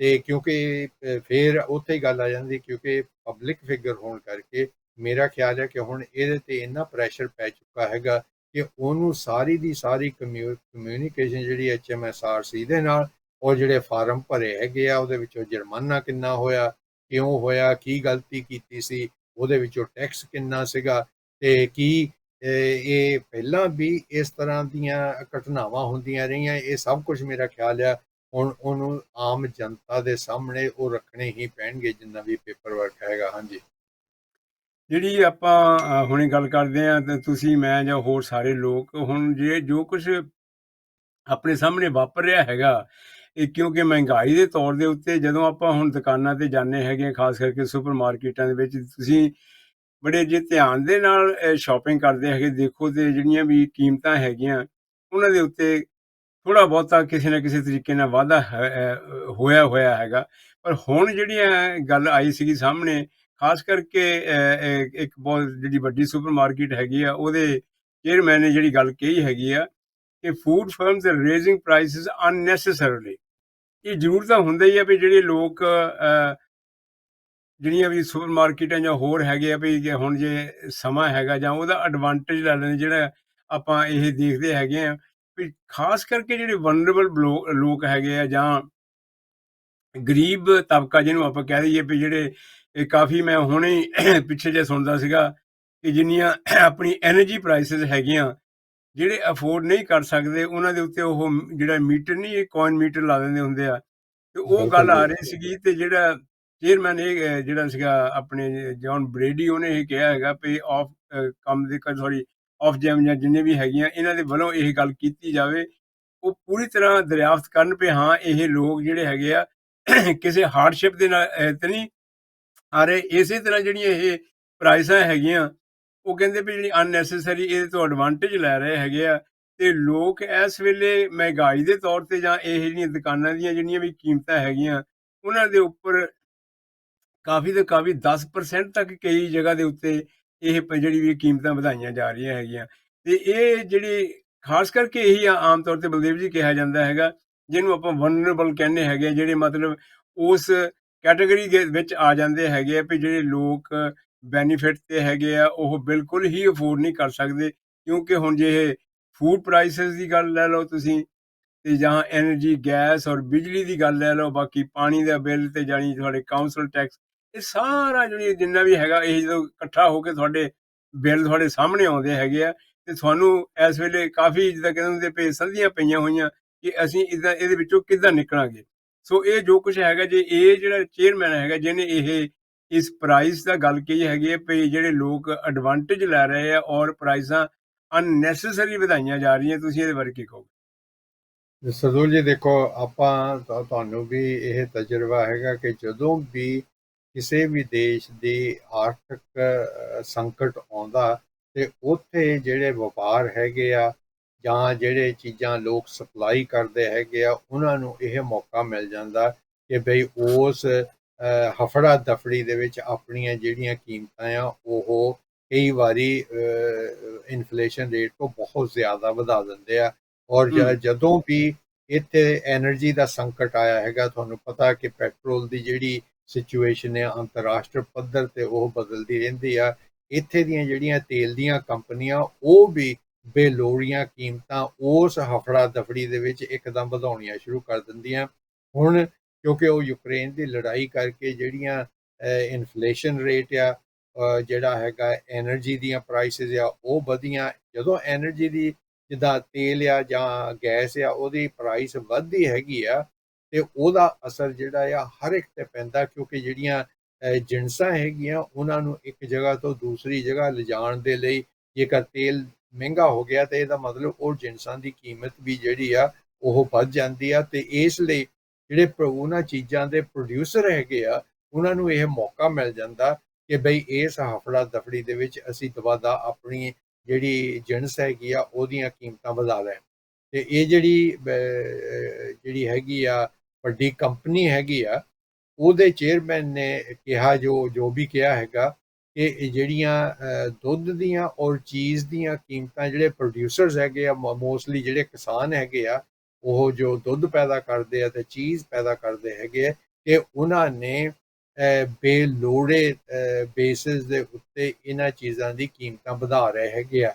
ਲੇਕਿਨ ਉਹ ਜਿਹੜੇ ਪ੍ਰੋਡਿਊਸਰਸ ਹੈਗੇ ਆ ਉਹ ਖੁਦ ਇਹ ਜਿਹੜੀਆਂ ਸੁਪਰ ਮਾਰਕੀਟਸ ਆ ਉਹਨਾਂ ਤੇ ਇਲਜ਼ਾਮ ਲਾ ਰਹੇ ਆ ਕਿ ਬਈ ਅਸੀਂ ਤਾਂ ਜਿਹੜੀ ਇਨਫਲੇਸ਼ਨ ਰੇਟ ਦੇ ਹਿਸਾਬ ਦੇ ਨਾਲ ਹੀ ਕੀਮਤਾਂ ਵਧਾਈਆਂ ਹੈਗੀਆਂ। ਤੁਹਾਨੂੰ ਪਤਾ ਕਿ ਇਸ ਵੇਲੇ 10-11% ਇਨਫਲੇਸ਼ਨ ਰੇਟ ਚੱਲ ਰਿਹਾ ਹੈਗਾ। ਤੇ ਉਹ ਕਹਿੰਦੇ ਆ ਕਿ ਬਈ ਇਹ ਜਿਹੜੀਆਂ ਕੰਪਨੀਆਂ ਹੈਗੀਆਂ, ਜਿਹੜੇ ਵੱਡੇ ਵੱਡੇ ਸਟੋਰ ਹੈਗੇ ਆ, ਇਹ ਖੁਦ ਵੀ ਇਸ ਚੀਜ਼ ਦਾ, ਇਸ ਸਿਚੁਏਸ਼ਨ ਦਾ ਮੌਕਾ ਫਾਇਦਾ ਉਠਾ ਕੇ, ਗਲਤ ਫਾਇਦਾ ਉਠਾ ਕੇ ਇਹ ਵੀ ਅਨਨੈਸੈਸਰੀਲੀ ਬੇਲੋੜੀਆਂ ਹਰ ਚੀਜ਼ ਦੀ ਕੀਮਤ ਵਧਾ ਰਹੇ ਆ। ਸੋ ਇਹ ਜਿਹੜੀਆਂ ਕੰਪਨੀਆਂ ਹੈਗੀਆਂ ਜਾਂ ਪ੍ਰੋਡਿਊਸਰਸ ਹੈਗੇ ਆ ਇੱਕ ਦੂਸਰੇ ਦੇ ਉੱਤੇ ਦੂਸ਼ਣ ਲਾ ਰਹੇ ਹੈਗੇ ਆ ਕਿ ਕੀਮਤਾਂ ਜਿਹੜੀਆਂ ਉਹ ਪ੍ਰੋਡਿਊਸਰ ਨਹੀਂ ਵਧਾ ਰਹੇ ਬਲਕਿ ਜਿਹੜੀਆਂ ਸੁਪਰ ਮਾਰਕੀਟ ਉਹ ਵਧਾ ਰਹੀਆਂ। ਲੇਕਿਨ ਸੁਪਰ ਮਾਰਕੀਟ ਵਾਲੇ ਕਹਿ ਰਹੇ ਆ ਨਹੀਂ ਜੀ ਅਸੀਂ ਨਹੀਂ ਵਧਾ ਰਹੇ ਤੇ ਇਹ ਜਿਹੜੇ ਪ੍ਰੋਡਿਊਸਰ ਆ ਇਹ ਵਧਾ ਰਹੇ ਹੈਗੇ ਆ। ਔਰ ਉਹਦਾ ਅਸਰ ਤੁਹਾਨੂੰ ਪਤਾ ਹੀ ਆ ਉਹ ਆਮ ਜਨਤਾ ਤੁਹਾਡੇ ਔਰ ਮੇਰੇ ਵਰਗਿਆਂ ਤੇ ਅਸਰ ਹੁੰਦਾ, ਕਿਉਂਕਿ ਉਹ ਖਾਣ ਪੀਣ ਦੀਆਂ ਜਿਹੜੀਆਂ ਚੀਜ਼ਾਂ ਆ ਉਹ ਤਾਂ ਸਾਨੂੰ ਲੈਣੀਆਂ ਹੀ ਪੈਣਗੀਆਂ, ਭਾਵੇਂ ਉਹਨਾਂ ਦੀ ਕੀਮਤ ਕਿੰਨੀ ਵੀ ਨਾ ਹੋਵੇ। ਇਹਦੇ ਵਿੱਚ ਜੀ ਮੇਰਾ ਖਿਆਲ ਆ ਕਿ ਵੀ ਸਰਕਾਰ ਦਾ ਜਿਹੜਾ ਰੋਲ ਆ ਉਹ ਜ਼ਿਆਦਾ ਅਹਿਮੀਅਤ ਰੱਖਦਾ ਹੈਗਾ, ਕਿ ਬਈ ਉਹ ਜਿਹੜੀਆਂ ਕੀਮਤਾਂ ਦਾ ਕੰਟਰੋਲ ਆ ਉਹ ਸਰਕਾਰ ਵਿੱਚ ਆ ਕੇ ਤੇ ਉਹਨਾਂ ਤੇ ਕੰਟਰੋਲ ਰੱਖਣ ਦੀ ਕੋਸ਼ਿਸ਼ ਕਰੇ। ਹਾਂਜੀ। ਇਹਦੇ ਤੇ ਜਦੋਂ ਅਸੀਂ ਇਹ ਦੇਖਦੇ ਜਿਹੜੀ ਹੁਣ ਨਜ਼ਰ ਥੋੜ੍ਹੀ ਜਿਹੀ ਇਸ ਤਰ੍ਹਾਂ ਮਾਰੀਏ ਅਸੀਂ, ਕਿਉਂਕਿ ਜਿਹੜਾ ਪਿਛਲਾ ਸਾਲ ਦਸੰਬਰ ਤੱਕ ਹੈਗਾ ਉਹਦੇ ਤੱਕ ਉਹਨਾਂ ਨੇ ਜਿਹੜੀਆਂ ਮੈਜਰਸ ਕੀਤੀਆਂ ਹੈਗੀਆਂ, ਉਹ ਕਹਿੰਦੇ ਹੈ ਕਿ ਵੀ ਦਸੰਬਰ ਤੱਕ ਤੇ ਜਿਹੜੀ ਇਨਫਲੇਸ਼ਨ ਸੀਗੀ, ਉਹ ਰੇਟ ਆਫ ਪ੍ਰਾਈਸ ਰਾਈਜ਼ਸ ਦੇ ਵਿੱਚ ਸੀਗੇ ਵੀ ਉਹ ਤਕਰੀਬਨ 10.5% ਸੀਗੀ ਇਨਫਲੇਸ਼ਨ ਰੇਟ, ਜੀ। ਜਿਹੜਾ ਹਾਈਐਸਟ ਫॉर द 40 ਇਅਰਸ। ਤੇ ਦੂਸਰੇ ਹਾਂਜੀ ਪਾਸੇ ਹਾਂਜੀ। ਕਹਿੰਦੇ food prices have rose 16.8 16.8% the year end December ਤੱਕ। ਇਹ ਹੈਗਾ national office of national statistics ਦੀ ਜਿਹੜੀ ਹੈਗੀ ਆ ਖਬਰ ਸਾਡੇ ਸਾਹਮਣੇ ਆਉਂਦੀ ਹੈ। ਪਰ ਜਿਹੜੀ ਬੇਸਿਕ ਜਿਹੜੀ ਤੁਸੀਂ ਥੋੜ੍ਹੀ ਜਿਹੀ ਉਹਦੇ ਨੂੰ ਇਸ਼ਾਰਾ ਵੀ ਕੀਤਾ ਹੈਗਾ, ਜਿਹੜਾ ਤੁਹਾਡਾ ਦੁੱਧ ਹੈਗਾ, ਚੀਜ਼ ਹੈਗੇ ਆ, ਐਗਜ਼ ਹੈਗੇ ਆ, ਜਾਂ ਹੋਰ ਚੀਜ਼ਾਂ ਹੈਗੀਆਂ, ਜਿਹੜਾ ਤੁਸੀਂ ਇੱਕ ਹੋਰ ਇੱਥੇ ਆਪਣੇ ਏਜੰਸੀ ਹੈਗੀ ਆ ਕੰਜ਼ਿਊਮਰ ਗਰੁੱਪ, ਉਹਦਾ ਖਾਸ ਕਰਕੇ ਜਿਹੜੀ ਵਿੱਚ ਹੈਗੇ ਆ, ਉਹ ਕਾਫੀ ਇਨਵੈਸਟੀਗੇਸ਼ਨ ਇੱਦਾਂ ਦੀਆਂ ਕਰਦੇ ਰਹਿੰਦੇ ਹੈਗੇ ਆ। ਉਹਨਾਂ ਨੇ ਮਤਲਬ ਇਹ ਦੇਖਿਆ ਹੈਗਾ ਵੀ ਜਦੋਂ ਇਹ ਸਾਰੀਆਂ ਆਪਣੀਆਂ ਆਪਣੇ ਸੁਪਰ ਮਾਰਕੀਟਾਂ ਹੈਗੀਆਂ, ਜਿਨ੍ਹਾਂ ਦੇ ਨਾਂ ਨਹੀਂ ਆਪਾਂ ਨੂੰ ਲੈਣ ਦੇ, ਆਪਾਂ ਨੂੰ ਪਤਾ ਹੀ ਹੈਗਾ ਜਿੰਨੀਆਂ ਵੀ ਹਾਈ ਸਟਰੀਟ ਦੀਆਂ ਹੈਗੀਆਂ, ਉਹਨਾਂ ਦੇ ਵਿੱਚ ਤਕਰੀਬਨ ਉਹਨਾਂ ਨੇ ਇਹ ਕੀਤਾ ਹੈਗਾ ਵੀ ਦਸੰਬਰ ਤੱਕ ਬਹੁਤਿਆਂ ਨੇ ਪ੍ਰਾਈਸਿਸ ਜਿਹੜੀਆਂ ਆਪਣੀਆਂ ਤਕਰੀਬਨ 21% ਦੇ ਲਾਗੇ ਛਾਗੇ ਵਧਾ ਦਿੱਤੀਆਂ। ਤੇ ਜਾਣੀ ਦੈਟ ਇਜ਼ ਰੀਅਲੀ ਬਹੁਤ ਹੀ ਔਖੀ ਜਿਹੀ ਗੱਲ ਹੈਗੀ ਹੈ ਜੀ। ਇਨਫਲੇਸ਼ਨ ਰੇਟ ਤੋਂ 21 ਜਾਣੀ ਉਹ ਜੇ 10,000 ਦੇ ਮਤਲਬ ਡਬਲ ਪ੍ਰਾਈਸ ਇਹਨਾਂ ਨੇ ਵਧਾਈਆਂ ਹੈਗੀਆਂ। ਉਹ ਹੁਣ ਕਿਉਂਕਿ ਆਮ ਜਿਹੜਾ ਬੰਦਾ ਹੈਗਾ, ਜਿੱਦਾਂ ਆਪਾਂ ਕਹਿੰਦੇ ਹੈਗੇ ਤੁਸੀਂ ਅਸੀਂ ਜਾਂਦੇ ਹਾਂ, ਜੇ ਤਾਂ ਧਿਆਨ ਦੇ ਨਾਲ ਆਪਾਂ ਉਹਨਾਂ ਦੀਆਂ ਕੀਮਤਾਂ ਵੱਲ ਦੇਖਦੇ ਹੈਗੇ ਹਾਂ, ਫਿਰ ਤੁਹਾਨੂੰ ਪਤਾ ਲੱਗਦਾ ਜੀ ਜਿਵੇਂ ਚੀਜ਼ ਇਹ ਪਿਛਲੀ ਵਾਰੀ ਇੰਨਾ ਸੀਗਾ ਤੇ ਦੁੱਧ ਪਿਛਲੀ ਹੂੰ। ਵਾਰੀ ਇੰਨਾ ਸੀ, ਹੁਣ ਇੰਨਾ ਹੋ ਗਿਆ। ਤੇ ਉਹ ਹੈਗਾ ਵੀ ਜਿਹੜਾ 90 ਪੈਨੀਆਂ ਦਾ ਹੁੰਦਾ ਸੀ ਤੇ ਉਹ 1.5 ਪਾਉਂਡ ਤੱਕ ਚਲਾ ਗਿਆ। ਸੋ ਕ੍ਰੀਪਿੰਗ ਜਿੱਦਾਂ ਕਹਿੰਦੇ ਹੌਲੀ-ਹੌਲੀ ਪ੍ਰਾਈਸਾਂ ਜਿਹੜੀਆਂ ਹੈਗੀਆਂ, ਕੀਮਤਾਂ ਜਿਹੜੀਆਂ ਹੈਗੀਆਂ ਇਹਨਾਂ ਨੇ ਵਧਾਈਆਂ ਹੈਗੀਆਂ, ਜਿਹਦੇ ਨਾਲ ਬੜਾ ਅਸਰ ਪੈ ਰਿਹਾ। ਔਰ ਖਾਸ ਕਰਕੇ ਇੱਕ ਮੈਂ ਇੱਥੇ ਤੁਹਾਡੇ ਜਵਾਬ ਤੋਂ ਪਹਿਲਾਂ ਇੱਥੇ ਮੈਂ ਇਹ ਸ਼ਾਮਿਲ ਕਰਨਾ ਚਾਹੁੰਦਾ ਹੈਗਾ ਕਿ ਆਪਣੇ ਇੱਕ ਦੋ ਗੁਰਦੁਆਰੇ ਜਿਹੜੇ ਮੇਨ ਸਟ੍ਰੀਮ ਟੈਲੀਵਿਜ਼ਨ ਦੇ ਉੱਤੇ ਆਏ ਹੈਗੇ ਆ, ਕਿ ਭਾਵਾਂ ਹਾਲਾਂਕਿ ਚੜ੍ਹਾਵਾ ਜਿਹੜਾ ਹੈਗਾ, ਜਾਂ ਆਟਾ ਜਾਂ ਦੁੱਧ ਜਾਂ ਸਬਜ਼ੀਆਂ ਜਾਂ ਹੋਰ ਚੀਜ਼ਾਂ ਹੈਗੀਆਂ, ਬਹੁਤ ਸਾਰੇ ਪਰਿਵਾਰ ਚਾਹੇ ਉਹ ਅਖੰਡ ਪਾਠ ਦੇ ਤੌਰ ਤੇ, ਚਾਹੇ ਉਹ ਐਤਵਾਰ ਨੂੰ ਮੱਥਾ ਟੇਕਣ ਜਾਂਦੇ ਹੈਗੇ ਆ, ਉਹ ਪ੍ਰਾਈਸਾਂ ਵਧਾਉਣ ਦੇ ਲਈ ਇਹ ਵੀ ਕਿਹਾ ਜਾਂਦਾ ਕਿ ਉਹ ਇਹ ਪੁੱਛ ਰਿਹਾ ਸੀ ਤੁਸੀਂ ਕਿੱਦਾਂ ਇਹ ਮੈਨੇਜ ਕਰ ਰਹੇ ਆ। ਜੀ ਜੀ। ਗੁਰਦੁਆਰਿਆਂ ਦੇ ਪ੍ਰਬੰਧਕਾਂ ਨੂੰ ਇਹ ਪੁੱਛਿਆ ਜਾ ਰਿਹਾ ਸੀਗਾ ਵੀ ਇੰਨੀ ਮਹਿੰਗਾਈ ਦੇ ਨਾਲ ਤੁਸੀਂ ਫਿਰ ਵੀ ਇਹ ਜਿੰਨਾ ਵੀ ਆਪਣਾ ਲੰਗਰ ਹੈਗਾ ਇਹ ਸਾਰੇ ਫ੍ਰੀ ਆ ਕੇ ਛਕਦੇ ਹੈਗੇ ਆ। ਉਹ ਇੱਕ ਇਹ ਮੈਂ ਬਣਾਇਆ ਸੀ, ਔਰ ਮੈਂ ਬੜਾ ਇਸ ਚੀਜ਼ ਦਾ ਹੈਰਾਨ ਹੋਇਆ ਸੀਗਾ ਵੀ ਫਿਰ ਸਾਨੂੰ ਇਹ ਜਾਣੀ ਆਪਣੇ ਆਪ ਤੇ ਇਹ ਬਿਲੀਵ ਕਰਨਾ ਪੈ ਜਾਂਦਾ ਹੈਗਾ ਵੀ ਹਾਂ, ਇਹ ਗੁਰੂ ਨਾਨਕ ਦੇਵ ਦੀ ਜਿਹੜੀ ਰਹਿਮਤ ਦੇ ਨਾਲ ਲੰਗਰ ਚੱਲਿਆ, ਉਹ ਉਸੇ ਹਿਸਾਬ ਨਾਲ ਚੱਲਦਾ ਰਿਹਾ।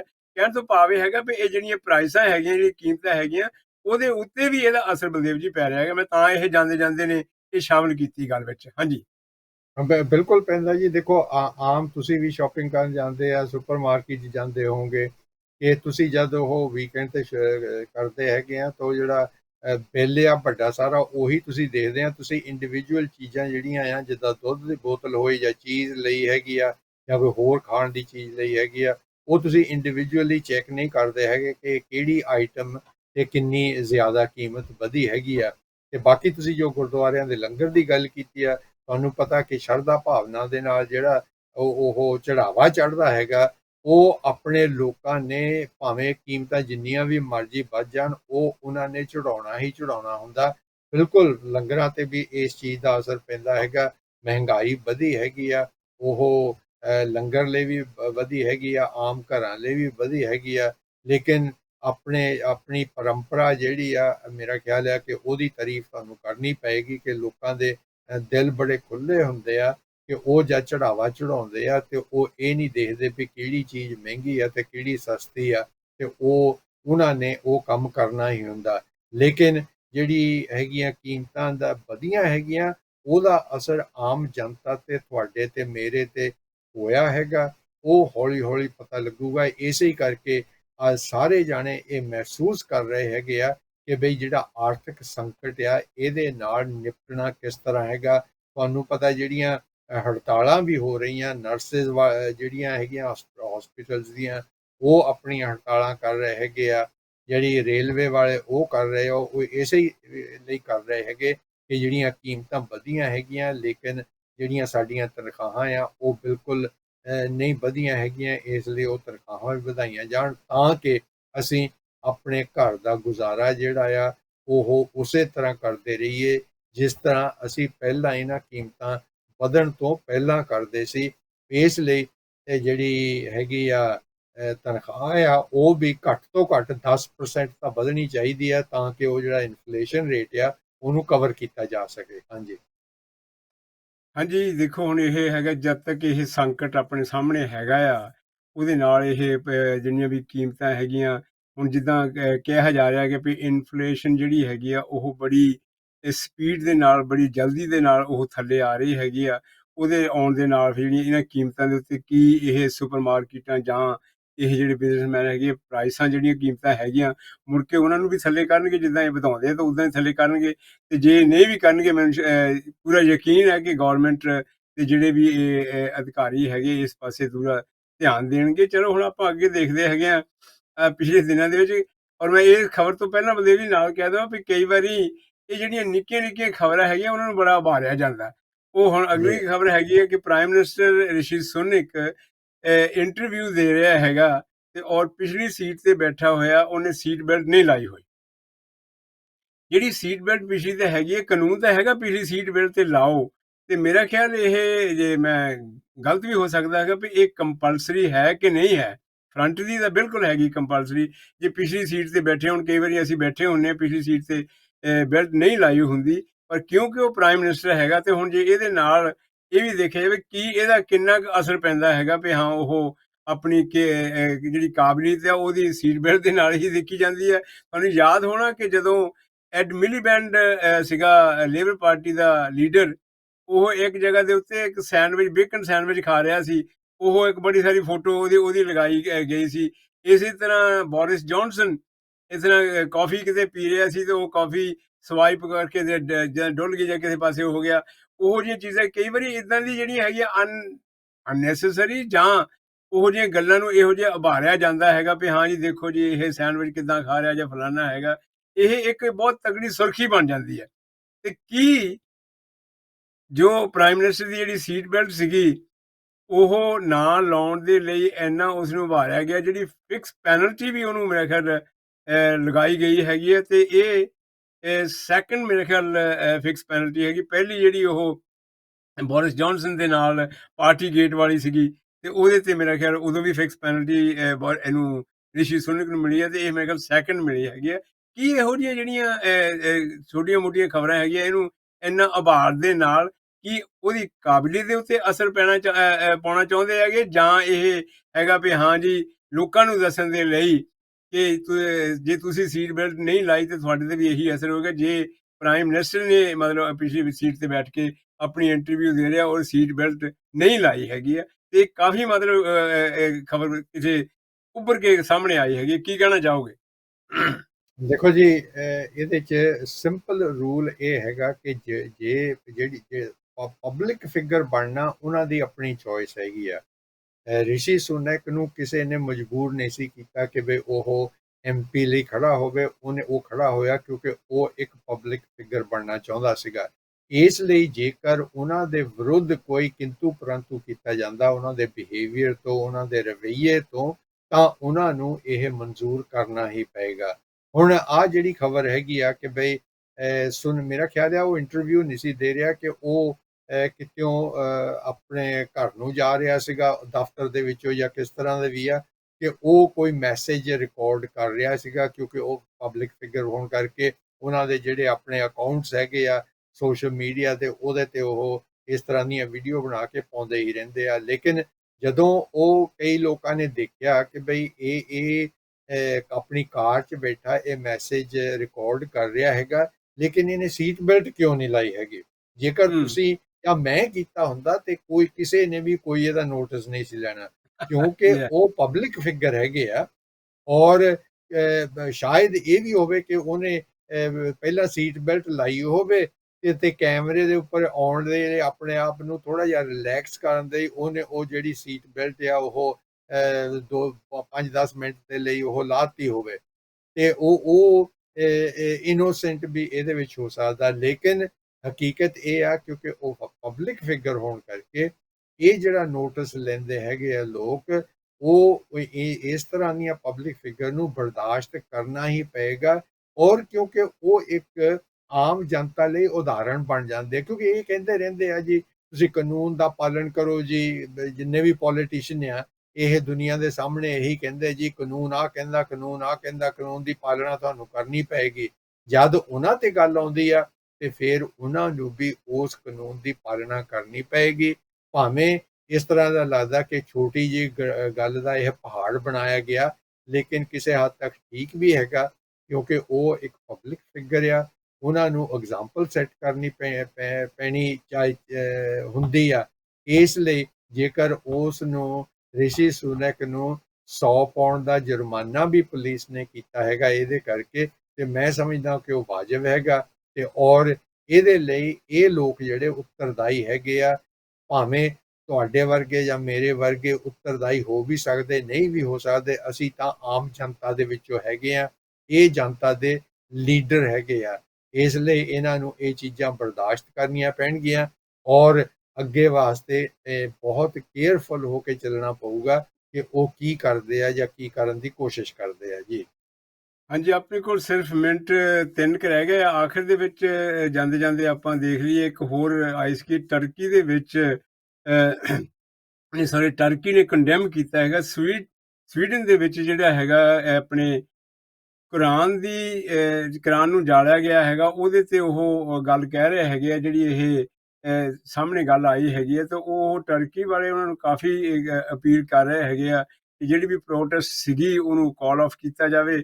ਇਹ ਕੀ ਮਾਜਰਾ ਹੈਗਾ ਇਹਦੇ ਤੇ ਆਪਣੇ ਇੱਕ ਦੋ ਮਿੰਟ ਦੇ ਵਿੱਚ ਕੀ ਕਹਿਣਾ ਚਾਹੋਗੇ? ਸਦੂਲ ਜੀ, ਮਾਜਰਾ ਇਹਦਾ ਬਹੁਤ ਸੌਖਾ ਆ ਕਿ ਟਰਕੀ ਜਿਹੜਾ ਆ ਉਹ ਨੇਟੋ ਦਾ ਮੈਂਬਰ ਹੈਗਾ।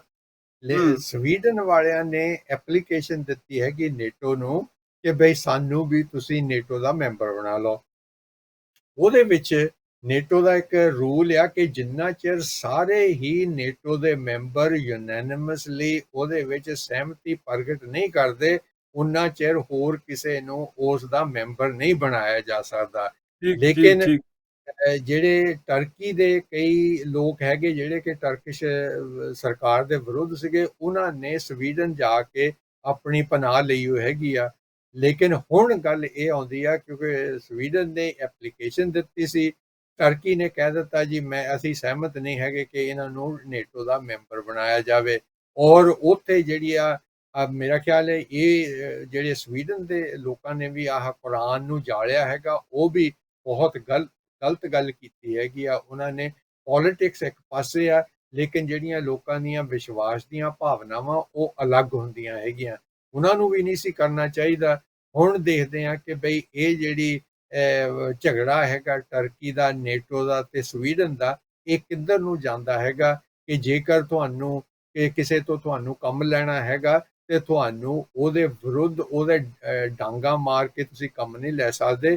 ਉਹਦੇ ਨਾਲ ਸਹਿਮਤੀ ਪ੍ਰਗਟ ਕਰਕੇ ਹੀ ਸਵੀਡਨ ਨੂੰ ਵੀ ਚਾਹੀਦਾ ਸੀਗਾ ਕਿ ਬਈ ਸ਼ਾਂਤੀਪੂਰਵਕ ਹੋ ਕੇ ਉਹਨਾਂ ਨੇ, ਕਿਉਂਕਿ ਨੇਟੋ ਦੇ ਮੈਂਬਰ ਬਣਨਾ, ਇਸ ਲਈ ਟਰਕੀ ਨੂੰ ਮਨਾ ਲੈਂਦੇ, ਲੇਕਿਨ ਉਹਨਾਂ ਨੇ ਮਨਾਇਆ ਨਹੀਂ ਹੈਗਾ। ਉਹਨਾਂ ਦਾ ਜਿਹੜਾ ਰਵੱਈਆ ਆ ਉਹ ਬਹੁਤ ਮੇਰਾ ਖਿਆਲ ਆ ਗਲਤ ਹੈਗਾ। ਤੇ ਦੇਖੀਏ ਇਹ ਗੱਲ ਕਿੱਥੋਂ ਤੱਕ ਪਹੁੰਚਦੀ ਆ। ਹਾਂਜੀ ਬਲਦੇਵ ਜੀ, ਬਹੁਤ ਬਹੁਤ ਧੰਨਵਾਦ, ਕਿਉਂਕਿ ਸਮਾਂ ਹੁਣ ਗਾਹਾਂ ਸਾਨੂੰ ਆਗਿਆ ਨਹੀਂ ਦਿੰਦਾ ਵੀ ਅਸੀਂ ਹੋਰ ਅੱਗੇ ਜਾਈਏ। ਤੇ ਇੱਥੇ ਤੱਕ ਤਕਰੀਬਨ ਅਸੀਂ ਅੱਜ ਦੀਆਂ ਜਿਹੜੀਆਂ ਗੱਲਾਂ ਹੈਗੀਆਂ ਉਹਨਾਂ ਨੂੰ ਅਸੀਂ ਸਮਾਪਤ ਕਰਦੇ ਹੈਗੇ ਹਾਂ। ਆਉਣ ਵਾਲੇ ਪ੍ਰੋਗਰਾਮਾਂ ਦੇ ਵਿੱਚ ਫਿਰ ਤੁਹਾਡੇ ਨਾਲ ਰੂਬਰੂ ਹੋਵਾਂਗੇ ਤੇ ਹੋਰ ਜਿਹੜੀਆਂ ਵੱਖਰੀਆਂ ਨਵੀਆਂ ਗੱਲਾਂ ਹੈਗੀਆਂ ਉਹਨਾਂ ਦੇ ਉੱਤੇ ਵਿਚਾਰ ਵਟਾਂਦਰਾ ਕਰਾਂਗੇ। ਤੇ ਤੁਸੀਂ ਸਿੱਖ ਚੈਨਲ ਨੂੰ ਇਸੇ ਤਰ੍ਹਾਂ ਸਪੋਰਟ ਕਰਦੇ ਰਹੋ। ਅਸੀਂ ਕੋਸ਼ਿਸ਼ ਕਰਦੇ ਹੈਗੇ ਹਾਂ ਕਿ ਤੁਹਾਡੇ ਲਈ ਵੱਖਰੀ ਦੇ ਤਰੀਕੇ ਦੇ ਨਾਲ ਅਸੀਂ ਤੁਹਾਡੇ ਸਾਹਮਣੇ ਪੇਸ਼ ਹੋਈਏ। ਤੁਸੀਂ ਸਿੱਖ ਚੈਨਲ ਨੂੰ ਇੱਦਾਂ ਸਪੋਰਟ ਕਰਦੇ ਰਹੋ। ਤੁਹਾਡਾ ਬਹੁਤ ਬਹੁਤ ਧੰਨਵਾਦ ਦੇਖਣ ਦਾ। ਅਗਲੇ ਪ੍ਰੋਗਰਾਮ ਤੱਕ ਦਿਓ ਸਾਨੂੰ ਆ ਗਿਆ ਤੇ ਫਿਰ ਤੁਹਾਨੂੰ ਮਿਲਾਂਗੇ। ਤੇ ਹੁਣ ਸਾਡੇ ਵੱਲੋਂ ਵਿਦਾਇਗੀ ਦੀ ਫਤਿਹ ਹੈ, ਬਲਦੇਵ ਜੀ ਵੱਲੋਂ ਤੇ ਮੇਰੇ ਵੱਲੋਂ। ਵਾਹਿਗੁਰੂ ਜੀ ਕਾ ਖਾਲਸਾ, ਜੀ ਕਾ ਖਾਲਸਾ, ਵਾਹਿਗੁਰੂ ਜੀ ਵਾਹਿਗੁਰੂ ਜੀ ਕੀ ਕੀ ਫਤਿਹ। ਫਤਿਹ।